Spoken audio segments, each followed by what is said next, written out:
Welcome to Calm Your Crazy for This Crazy Life.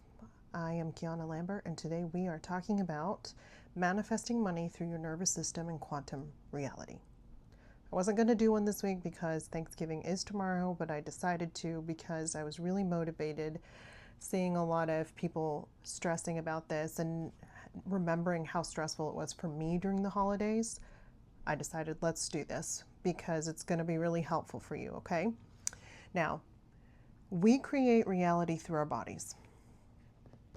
When I'm stressed, I'm manifesting and creating reality through automatic programming that comes from my nervous system. So when you're stressed, your nervous system is operating on automatic programming that you can override. Now, this automatic programming that comes from the nervous system includes your thoughts and your brain. This is how the simulation is set up to make things harder for us. Because our outer consensus reality, which is the reality that we all agree to and that we see everywhere, is based on a monetary system of money. And the result of not having it creates more stress.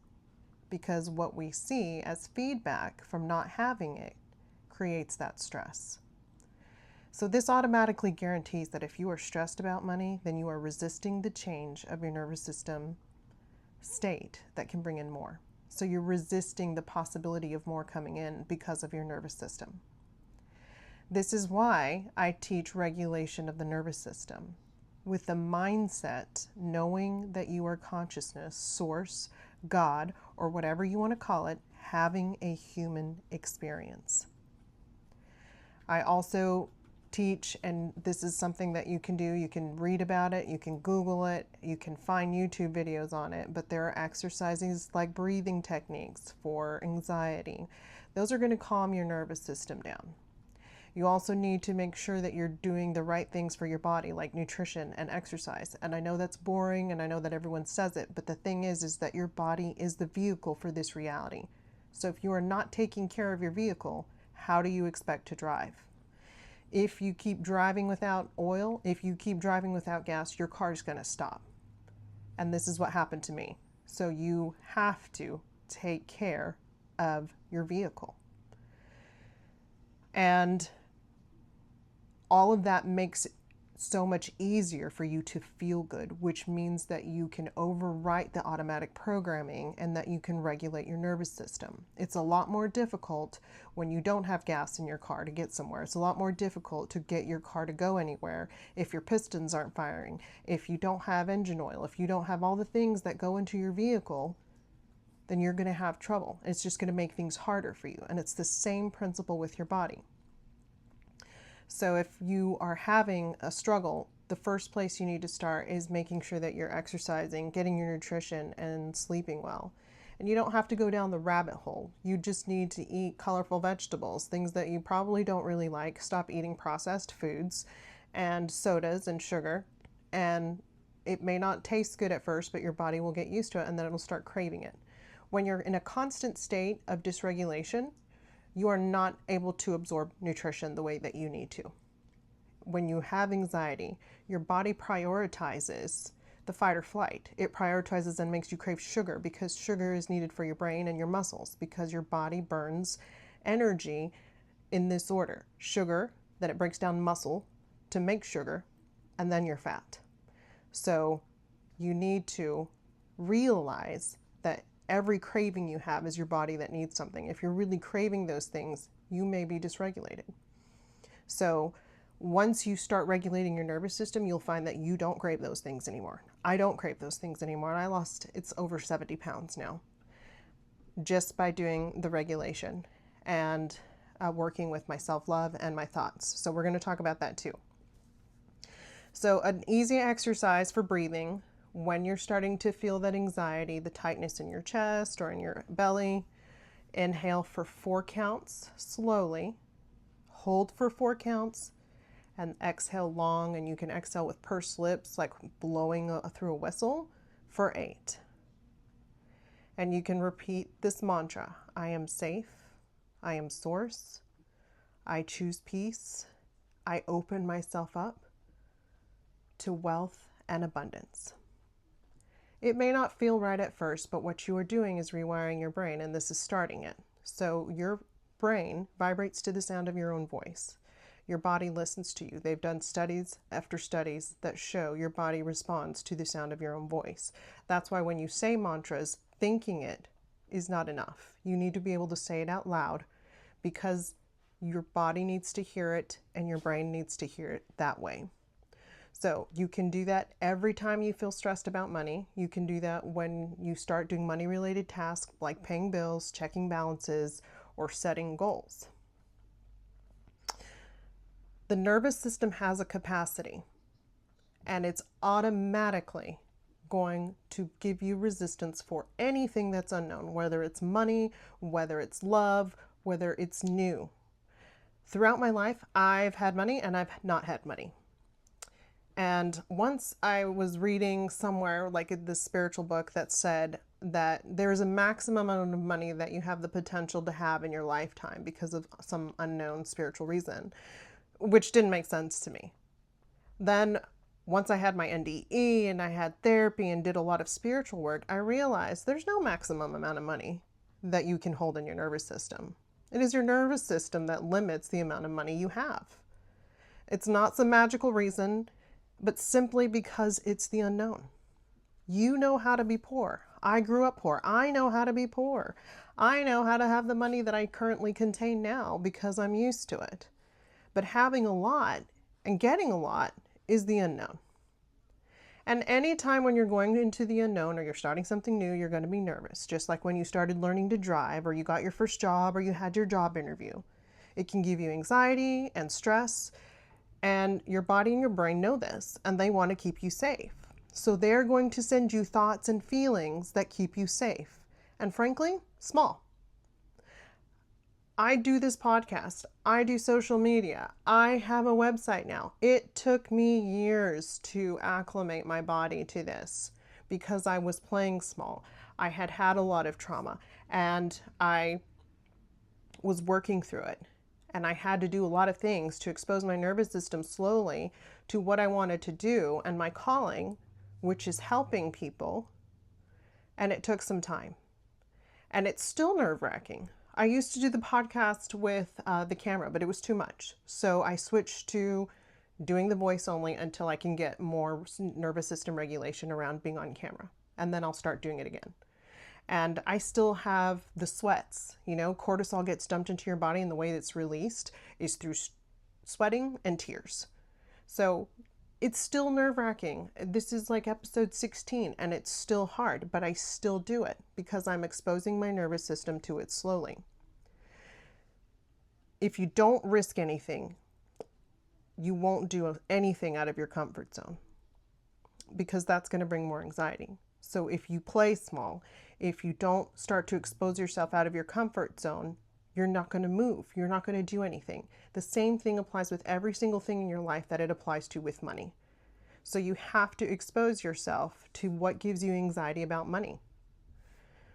It's just like learning to drive or starting a new job. You'll get used to it and your nervous system will adapt to the new situation until it's no longer giving you anxiety or creating that novelty feeling. So this is another exercise to track your things that you're having anxiety about or you're unknown. Write down the things that you used to be scared of that are now second nature. Driving, public speaking, selling stuff, starting something new. And realize how much you've overcome in your lifetime from the time you were little to the time you are writing this down. And then when you're writing, since your brain's already in that mode, start to identify and write down what money goals you want and feel that resistance if there's any. And try to write down why that feels unknown or scary. And then you write down one micro action to expose yourself to that unknown this week. Watch somebody who has what you want. If it makes you jealous, jealousy is a signal that that's what you want. Look at new income levels. Watch people who have those income levels. Take a new live offer. When you regulate your nervous system and you start thinking about what you want and taking action towards it, even if it's just the micro action, the universe, the matrix, the simulation mirrors you. So it's going to want to give you what you want. It's just like the algorithm. We don't do the algorithm for social media. it goes by who you're connected to, what the interests are, and then it gives that to you in your feed. That's exactly how it works in the matrix. It's going to mirror what you already have, who you are, your likes, dislikes, your fears, all of it. So you want to change the programming. If you want to change your algorithm in social media to something that's more income-based or strategy-based or new business-based, anything that you're interested in, you're going to have to search for that and then start liking and commenting, and then the algorithm is going to change. It's simply that way for life too. All you have to do is start micro-exposing yourself, and then that tells your reality through your nervous system that this is what you want, and it will start to mirror it and give it to you, okay? Now, this is the story about my nervous system story that really hit me last week. Or maybe it was the week before, I don't remember. But Dr. Joe Dispenza is an actual physical medical doctor who hurt his back, and they said he was never going to walk again. And through visualization and through mindset and breathing, he was able to heal himself. And then he started this whole thing about quantum physics and talking about how hormones affect your body and how they make you not feel good, and it creates the feedback loop for your thoughts. And he has tons of meditations out there. The problem that I have with some of these things is that they're only pieces of what you need. So I'm going to talk about what you need to do to make it whole and where you need to start, okay? And I'll explain that. So Dr. Joe Dispenza talks about how he was meeting a friend for lunch, and he walked up to the table, and his friend looks up and says, "I just lost all the money I had." And Dr. Joe says, "I am so sorry." The friend waves it away with his hand in the air and says, "Oh, it's no big deal. It's money. I can make it back tomorrow." Dr. Joe realized that this is the mentality around money that creates the issue with the nervous system. And this correlates with other wealthy business moguls who don't worry about it either. I bet you they did worry about it sometime in the beginning, whenever they were starting their adventure, whenever they were starting to learn about investments, whenever they were starting to buy businesses and then make money off of them. They had to learn. There was a learning curve, and their nervous system had to resist it. And they went and they got over it, or they wouldn't be where they are now. So what is the difference between us and them? It is simply the mindset. Every single entrepreneur or person trying something new will tell you it's hard at first, but you'll get used to it. It was hard to learn to ride your bike. It's hard right now if you want to go ice skating. It's hard right now if you don't know how to skate and you're skating on 4 wheels. It's hard for me. It's hard if you want to start learning how to longboard. Everything is going to give you a feedback that stresses your nervous system in the beginning. So if you don't control yourself with money, if you don't budget with money, if you don't know how it works, then your nervous system is going to control you. And it's not going to trust you. Because if you have a history, I have a history of not doing everything that I need to with money, and I made a lot of business mistakes and stuff, and those are learning. But if I continue to do that, my nervous system is going to be like, hey, you don't know what you're doing, so you need to stop this. And it's going to reflect that in my life. But if I learned how to deal with it, if I learned from my mistakes, and most importantly, not beat myself up for the past, that's where change can happen. So if you don't know how it works, it's going to control you. And it's your nervous system, your brain, sending thoughts of what ifs, potential outcomes that might happen to you. And that's the nervous system's job. It's to keep you safe and alive. But you can acclimate it and get used to money if you learn about it. It's not about saving. Honestly, this may be pissing people off, but going to a money management place like a learning center, that's just, if you want big money, those things are not going to help you. You can ask every person that's made a lot of money, and they're going to tell you saving is the worst thing you can do. You have to do investments. You have to do things. If you go to the literacy centers for education on money, they're going to tell you how to save and how to put things into an IRA. Well, your IRA is tied to the stock market sometimes, and they put money in all to these different bonds, and you can go up and down depending, or you can lose it all. And I don't find that secure in one bit. It's still a risk. So I'm going to take a risk that is going to mirror the outcome that I want, instead of this slow, like when I started with AIG whenever I was first in the call center workforce when I was young. I was like 20 years old. And AIG gave 10% returns on money market accounts.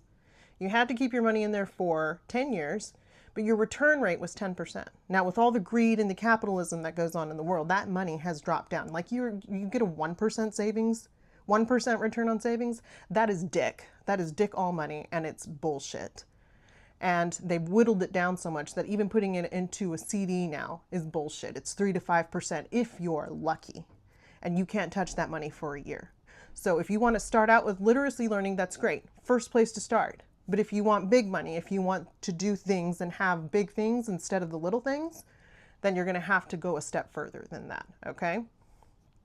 So it's not about stocks and bonds. It's not about savings. It's learning how other people have made their money and where they started and how they use it and how they work with it now. And the reason it's important to learn about how other people have made their money, where they started and how they use it and how they work with it now is because your brain then sees that it's possible for you to do the same thing. Every single Olympian that made a record has had their record beaten. Because once people see that it's possible, and this is studies, you can go look it up, once they see it's possible, that it can be done, then they work to surpass it. And they can do it with their brain and their body because it's a mindset and it's creating your reality through magic of the simulation and quantum physics and the observer effect, okay? So learning literacy is part of it if you want to start that way. If you want to feel safe and comfortable and that's a good way to start, great. But my recommendation is to start learning how rich people made their money. What were their pitfalls? How were they feeling? You can Google it. Look at videos, okay? So here's an exercise. Choose one successful person who talks openly about money, okay? And there's a lot of them. The guys on Shark Tank talk about it all the time. Watch or read their story and journal. What was the belief that they have about themselves and about money that you want to embody? And you want to repeat this statement as an affirmation while you're doing your breathing exercises. You can also rewire your brain for this by doing EMDR exercises, which is bilateral brain stimulation, meaning you can tap your shoulders alternately while you're saying the affirmations, or you can look to your left and right slowly while you're saying the affirmations, because this rewires your left and right hemisphere for your brain. If you can rewire your brain, if I can rewire my brain for positivity, lose the weight, get off my medications, then I can rewire it for some positivity stuff too, right?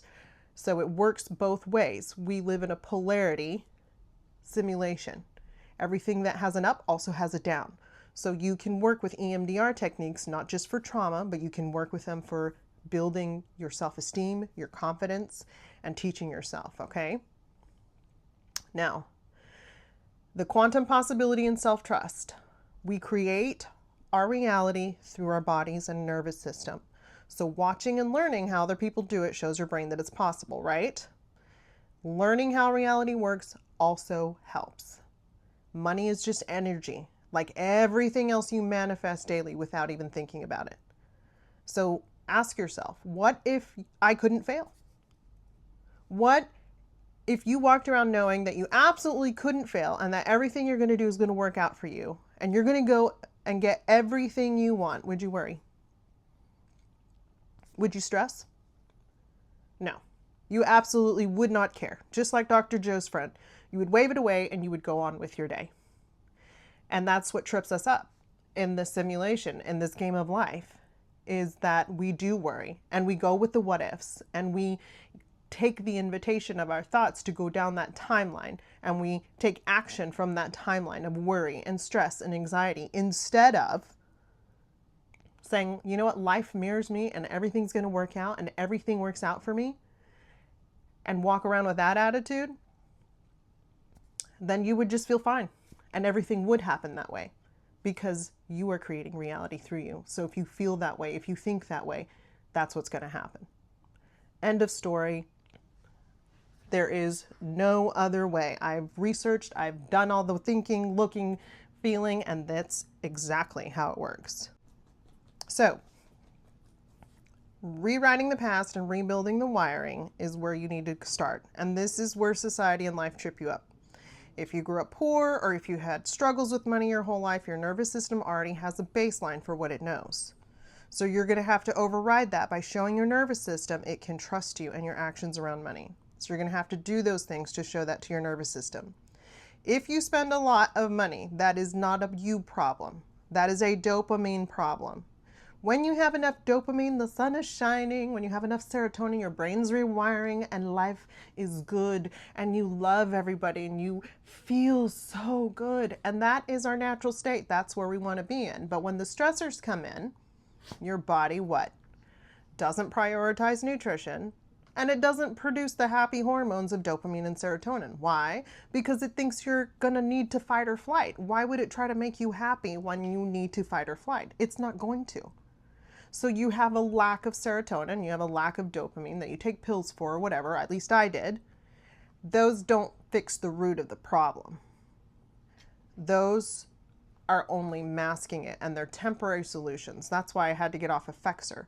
I cold turkeyed it after 13 years because they stopped working after 10, and I couldn't figure out what was wrong with me. Well, all the things that were my root system kept coming up. So I had to get off of it. It wasn't working anymore. So you can't beat yourself up if you have a spending problem. I used to have a spending problem, and it was because I needed dopamine. And of course I wanted dopamine. I wanted to feel good. We all want to feel good. We want to be happy. That's our natural state. We want to be in our natural state. So if you have this problem or had this problem, realize that it's chemistry.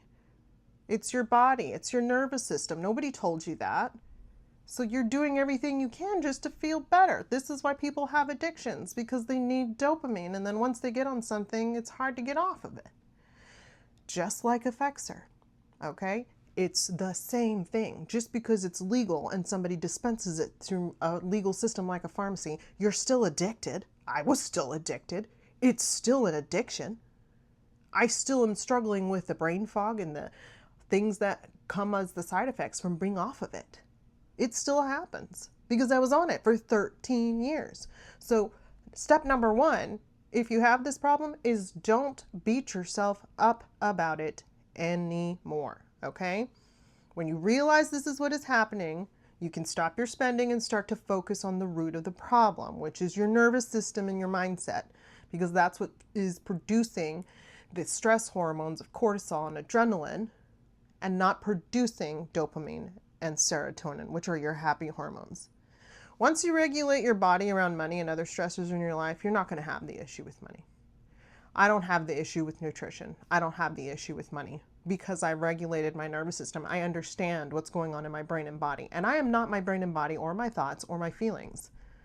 I am consciousness, source, God having a human experience. And this is my vehicle that is needing some upgrades and needing some help so I can drive it, okay? So here's an exercise to root and replace it. The next time you want to spend impulsively, pause and breathe. Do the breathing, the 4 inhales in, hold it for 4, exhale for 8 seconds out, okay? So I don't think I said that before, but you want to hold it in for a 4 count, hold it for a 4 count, and then exhale for an 8 count. And then ask yourself, what do I actually need right now? You need to regulate your system. Have you had enough sleep? Have you ate? Have you ate well? And if those things are not what you've done, then fix those things first. It's just like a video game. If you run around and you keep losing your life, you keep losing your hearts, and you don't go get any more, you're gonna die. So you have to do that first. That's sleeping, eating, drinking, and getting your nutrition and getting some sort of exercise. It's 80% of what you eat and 20% exercise. So don't overdo it on the exercise, okay? People beat themselves up, and I did for myself on that as well. But nutrition is where it is. Nervous system is the root. So write this down when you're doing this exercise. Ask yourself, what do I actively and actually need right now? And write down 3 ways to give yourself that need without spending. If it is actually rest or something else, then try to take steps to do that and replace that behavior. When you consistently do this and you catch yourself in this awareness, your body starts trusting you. your nervous system starts trusting you and you're rewiring your brain. And then you won't have this problem anymore. I'm dead serious. It happens for me. If it happens for me, it happens for you. We are all human. We have the same bodies. Although, it's more nuanced than that. But if I can do it, you can do it. Now, I'm going to give a lottery example. This is nervous system holding versus losing, okay? Look up what people have lost everything after they won the lottery. Look at how much money they won and then read about or watch how they lost it all. Most of the time you're going to find out that these were poor people and they lost it all and went back to being poor. Why? Nervous system. They didn't know how to hold it. They didn't know what to do with it. So they did all the dopamine spending. They bought big things. They bought nice cars. Same thing happens with actors and actresses, singers that get famous right away or have the big windfall. They spend it because it brings them dopamine. It's the things that they thought would fix their problem. We fantasize about all the things that we want, thinking that's going to fix our problem. Why? Because when we've bought things before, it gives us dopamine. So we think, oh, if I have more things, I'll be happy. No. Nah, bitch. Is really what I wanted to say. It's your brain and your dopamine, and it tricks you into thinking, and it's not tricking you as in, the intention, but it's your body and you want to feel good. So when you bought things, you made you feel good and then it stopped feeling good. So they won all this money and they bought all these things and it made them happy temporarily. And then boom, it was gone. Now, conversely, Google and read about the ones that didn't lose their money, okay? A lot of people talk about all the negative things, all the negative things, and all the negative things. Well, there's always two sides to every coin, so you have to look at the negative and then you have to finish it. Always finish with the positive. So read about the ones that lost it all and why they lost it all. Look at their history. I bet you they were poor and grew up poor. Then read about the ones who didn't lose it. Read about their lives, who they were. I have. And I can tell you the ones that kept it were the ones who didn't react right away, who came from probably middle class. Some of them weren't, but they had some education. And then they took their time. They learned about what they needed to do. They learned they needed to make a trust. They learned they needed to get a financial advisor. And they did all these things. And all those things made them feel safe taking the money because they knew how to use it, how to handle it, and what to do with it. So they took it slow, they learned how to hold the money, and they still have it. That doesn't mean they didn't buy the ranch with the horses. They did. They bought the ranch with the horses, but they invested so that they could have money coming in as returns every month so they could live on it. They did a lot of smart things, and they still got the dopamine things. They still got the things that they wanted. See, you always want both. You don't just want the dopamine, you want to have the money and you want to be able to live with it too. You don't want to just have the things, because the things without the return means that you are not sustainable and eventually you're going to lose it all. So if you learn what to do with it, you're going to feel more confident when you get it. When you feel more confident, even if you don't have it, guess what happens? It mirrors. So you get it. When you feel more confident that you can hold it, you get more. Okay? So watch their interviews, read their books, note how they talk about money, how they made decisions, how long they waited before making the changes. Your nervous system learns through repetition and modeling. So if they could hold wealth, so can you. Now, this is the root. And people don't want to talk about this because they're like, oh, yeah, whatever, blah, blah, blah. Self-love is your foundation.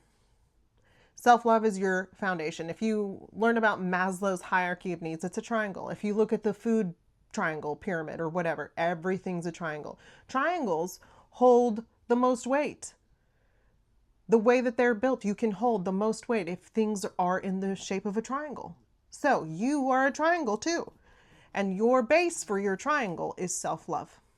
Yeah. I know. Self-love. I love myself. You tell yourself you love yourself, but do you? Are you taking the actions that manifest what you want in your life? Do you do the things, take care of yourself, take care of your body? Because that's also self-love. And I didn't take care of my body. I pushed it to the limit. I pushed my brain to the limit. I pushed my body to the limit. And heck, I enjoyed it sometimes. I enjoyed the adrenaline. I was addicted to it. I grew up with trauma. So, that's all I knew. But learning about money and how it works is your first step to holding it. And then when you can hold it and you don't feel nervous about it, then you're releasing that resistance you have towards it. Now, this is where the self-love comes in. The caveat to all this is consistency, exposing your nervous system to it and learning about it. Now, if you have the low self-worth and you don't believe in yourself, and don't sit there and say, oh, I do. You can say that all day long. I can say there's pie in the sky, but is there really pie in the sky? No. So if you have low self-worth, which I still do sometimes, and I still struggle with believing in myself, but it's just my nervous system. It's a challenge that you can manage. It's a challenge that you can beat. And this is the base of your triangle. You have to start with you, your self-love and self-belief. This means that when the thoughts come in and you're not good enough and you don't feel it, or you feel that resistance, feel it. Feel the resistance. Where does it land in your body, and focus on it. Feel it. Understand that this is a wound from a past you. This is the part of you that is frozen, okay? Feel it where it lands. Focus on it and breathe. Understand and tell yourself this is a wound from a past. And then envision yourself hugging and loving on yourself, okay? It is extremely, vitally important. You start with the negative, right? You're listening to the thought. You feel it in your body. You breathe into that space. Then you end with the positive, hugging and loving it. If it comes up when you're busy, you need to put that aside for a little bit because you're in the middle of something. You can envision it, put it into a container, and putting it away for later. It's a temporary fix, but it tells your body, and you can tell yourself, not right now. I like space, so I put it into a pot. I envision me putting it into a pot and I shoot it into the sun. And then I tell myself, not right now. Your thoughts will go away when they're seen, heard, and felt. There are parts of you that weren't seen or heard, and they need to be validated. They will go away. Sometimes I see people that are like, I do love myself, but then I hear themselves put themselves down, and they don't have any confidence, and they don't have any nervous system confidence to move in the direction of their dreams.